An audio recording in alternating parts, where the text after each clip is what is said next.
তাড়াতাড়ি ঘোষণাটা দিতে হবে। সভাপতি সাহেব, আপনি এরকম কাজ করেন না। এরকম কাজ করলে পারে মসজিদের অসম্মান হবে। আর মসজিদের একটা সম্মান আছে, মসজিদের আদব আছে। হুজুর, আপনি তো ব্যাপারটা বুঝতেই চাইছেন না। আমি মসজিদে মাইকে অ্যালান না করলে আমার গরুটা অনেক দূর চলে যাবে, চলে গেলে আমি আর খুঁজেই পাবো না। আরে মশাই, আপনি তো আমার বিষয়টা বুঝতেই চাইছেন না। এটা তো মসজিদ, এটা তো আপনার বাসা নয় যে আপনি এখানে খেয়াল খুশি মতন কাজ করবেন। আর মসজিদের মাইক ব্যবহার করার একটা নিয়ম আছে। আরে হুজুর, মসজিদ তো 10 জনের টাকা দিয়ে তৈরি, 10 জনের কাজে লাগলে কি এমন ক্ষতি হয়? এই হুজুররা এত বেশি বোঝে না। মূর্খ মানুষ মসজিদের সভাপতি হলে যা হয়।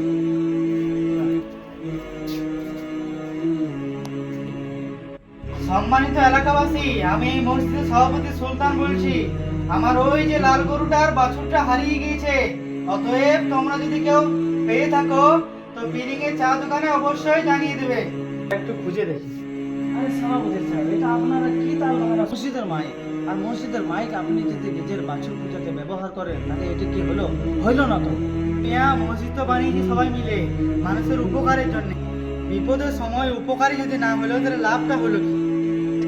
এই মসজিদের দায়িত্বে কিন্তু এখন আমি রয়েছি। আর এই মসজিদটাকে কিভাবে ভালো করে চালাতে হবে এই ব্যাপারে আমি ভালো বুঝবো না?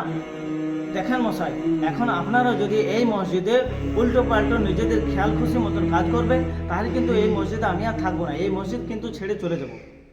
আরে ভাই, ইমাম হিসাবে আপনার এই মসজিদ যতটা দায়িত্ব আছে, সভাপতি হিসাবে আমারও এই মসজিদ ততটাই দায়িত্ব আছে।